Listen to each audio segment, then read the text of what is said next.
అయితే ఇక చెప్పిన తర్వాత ప్రతి ఒక్కళ్ళు సబ్సిడీ ఎక్కువ వస్తుందనే కారణంతో ప్రతి ఒక్కళ్ళు ఎక్కువగా గ్రామీణ ప్రాంతాల్లో కావచ్చు, పట్టణ ప్రాంతాల్లో కావచ్చు, ప్రతి ఒక్క ఏరియాలలో 4 లక్షల వరకు లోన్లు మాత్రమే అత్యధికంగా పెట్టుకున్నట్టు అయితే తెలుస్తూ ఉంది. మరి వీటికి 50,000 లోపు అయితే 100% సబ్సిడీ ఉన్న 50కి మాత్రం ఎవరు మొగ్గు చూపని పరిస్థితి అయితే నెలకొంది అని చెప్పేసి చెప్పుకోవచ్చు.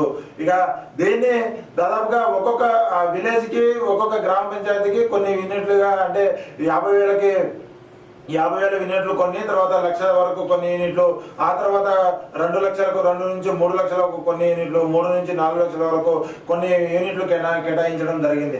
ఇప్పటి వరకు మనకున్న సమాచారం అయితే బ్యాంకర్స్ కి 1:2 చొప్పున బ్యాంకర్లకు లిస్ట్ పంపించినట్టు సమాచారం అయితే ఉంది. అయితే ఈ 1:2లో ఎలా పంపిస్తారు అంటే దాదాపుగా ఏ విలేజ్ లో చూసుకున్న 100% సబ్సిడీ ఉన్న 50,000 పథకం మాత్రం ఎవరు మొగ్గు చూపలేదని చెప్పేసి చెప్తా ఉన్నారు. లేక మిగతా 4 లక్షల లోపు అయితే యూనిట్లు తక్కువ ఉన్న, ఎక్కువగా పోటీ మాత్రం 4 లక్షల యూనిట్ల పైనే ఉందని చెప్పేసి తెలుస్తా ఉంది. మరి ఈ 4 లక్షల యూనిట్లో గతంలో ఖచ్చితంగా సిబిల్ స్కోర్ ఉండాలి అని చెప్పేసి సీఎం రేవంత్ రెడ్డి అయితే చెప్పడం జరిగింది. ఆ తర్వాత డిప్యూటీ సీఎం బట్టి విక్రమార్క గారు సిబిల్ స్కోర్ అవసరం లేదు అని చెప్పేసి చెప్పడం జరిగింది.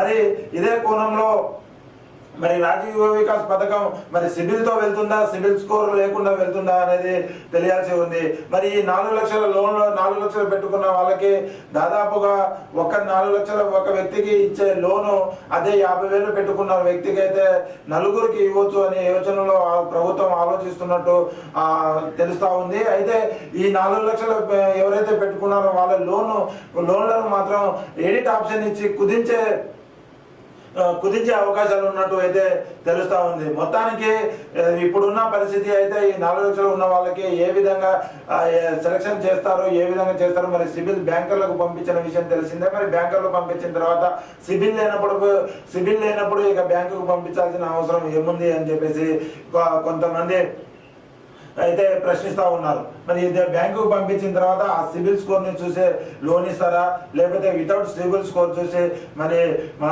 క్యాంపు కార్యాలయాల్లో సెలక్షన్ జరుగుతుందా అనేది ఇక వేచి చూడాల్సిన పరిస్థితి అయితే నెలకొంది. అయితే మరికొన్ని రోజుల్లోనే, అంటే June 2కి మాత్రం ఖచ్చితంగా రాజీవ్ యువ వికాస్ పథకం లోన్లను ఖచ్చితంగా మేము ఇస్తామని చెప్పేసి ప్రభుత్వం ప్రకటించింది. మరి June 2కు మరెంతో కాలం లేదు.